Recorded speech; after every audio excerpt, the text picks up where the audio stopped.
Assalamualaikum warahmatullahi wabarakatuh. Selamat pagi semuanya. Apa kabarnya? Sehat selalu dan tetap semangat. Baik, untuk hari ini kita masih melanjutkan materi tentang teorema Pythagoras. Kalau pada pertemuan sebelumnya kalian sudah menunjukkan ya kebenaran teorema Pythagoras, hari ini kita akan mempelajari contoh-contoh penggunaan teorema Pythagoras pada soal-soal atau permasalahan dalam kehidupan sehari-hari. Untuk hari ini kita akan mempelajari dua contoh. Kita mulai dari contoh yang pertama. Nah, diketahui segitiga siku-siku yang diketahui adalah panjang sisi siku-sikunya. Tentukan panjang hipotenusa segitiga tersebut, ya. Nah, misalkan hipotenusanya adalah C, dan untuk dua sisi yang lainnya kita simbolkan dengan A dan B. Masih ingat ya, hipotenusa itu apa? Sisi miringnya. Nah, sisi miringnya tentunya sisi yang terpanjang, yang paling panjang dari tiga sisi itu, yaitu sisi ini ya. Nah, masih ingat rumus Pythagoras? Iya, C kuadrat sama dengan A kuadrat ditambah B kuadrat, atau dengan kata lain, jumlah kuadrat sisi miring sama dengan kuadrat sisi miring sama dengan jumlah kuadrat dua sisi yang lainnya. Nah, C kuadrat sama dengan A-nya 8 kuadrat, A-nya 8 dan B-nya 6, sehingga menjadi 8 kuadrat ditambah 6 kuadrat. 8 kuadrat berapa? Sudah hafal mesti kalian ya. 8 kuadrat sama dengan 64, sedangkan 6 kuadrat sama dengan 36, sehingga menjadi C kuadrat sama dengan 64 ditambah 36. Berapa ya 64 ditambah 36? Iya, C kuadrat sama dengan, iya betul, 100. Nah, ini masih C kuadrat, padahal yang ditanyakan adalah C. Nah, tinggal kalian analisa. Kalau C kuadrat sama dengan 100, berapakah C? Nah, berapa? Bilangan berapa kalau dikuadratkan sama dengan 100? Iya, C sama dengan 10. Apa itu saja? Kita juga harus latihan teliti ya, atau kreatif. Apakah itu saja? Tentu tidak. Ada lagi, C sama dengan negatif 10 atau min 10, karena kalau min 10 dikali min 10 juga sama dengan 100. Namun karena panjang tidak mungkin negatif, maka C yang kita pilih adalah C sama dengan 10 yang positif. Nah, untuk contoh 1 bagaimana? Bisa kalian pahami? Iya. Kalau sudah, kita lanjutkan ke contoh 2.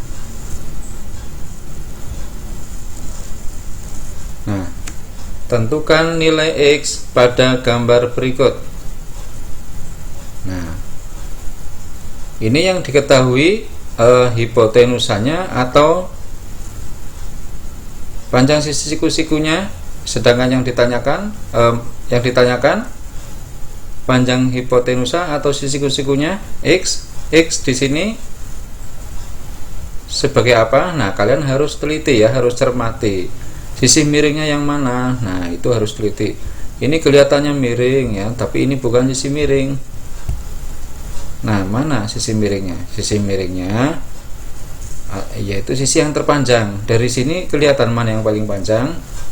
Nah, ini ya, yang 29.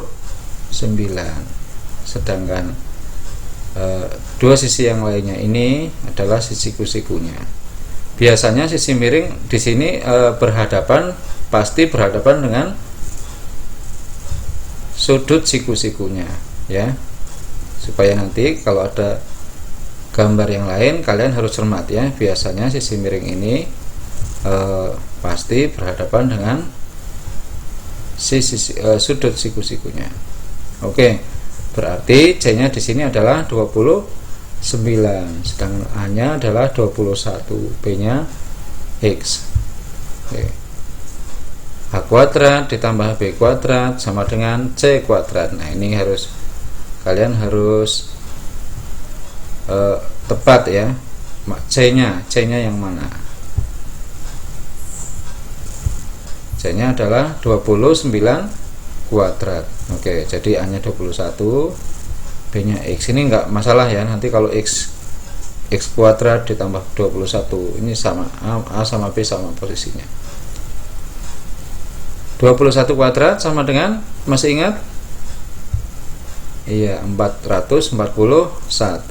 Sedangkan 29 kuadrat 841. Oke, sama dengan 841. Nah, ini ruas kiri dan ruas kanan dikurangi, sama-sama dikurangi 441, supaya X kuadratnya ini nanti bisa dicari ya, atau bahasa kita biasanya sehari-hari pindah ruas ya. Ini berada di ruas kiri, 441 nya kita pindah ke ruas kanan. Nah, sehingga karena pindah ruas tandanya menjadi dikurang. Oke, tambah menjadi dikurang. 841 dikurangi 441 sama dengan 400. Nah, ingat, ini belum hasil akhirnya ya, karena yang ditanyakan adalah X. Yang ditanyakan X, dengan ini X kuadrat. Nah, berapakah bilangan kalau dikuadratkan sama dengan 400? Iya, X sama dengan 20 atau X sama dengan negatif 20. Namun karena panjang tidak mungkin negatif, maka X sama dengan, kita pilih yang positif, yaitu X sama dengan 20. Bagaimana untuk contoh nomor 2? Mudah-mudahan kalian bisa memahami dari contoh 1 dan contoh 2. Oke, kalau sudah kalian pahami, sekarang tugasnya adalah, nah, untuk tugas di rumah kalian buka buku paket halaman 11 ya, halaman 11 nomor 1. Nah, nomor 1 saja. Gunakan teorema Pitagoras untuk menentukan nilai yang belum diketahui pada masing-masing gambar. Nah, di sini ada 6 gambar.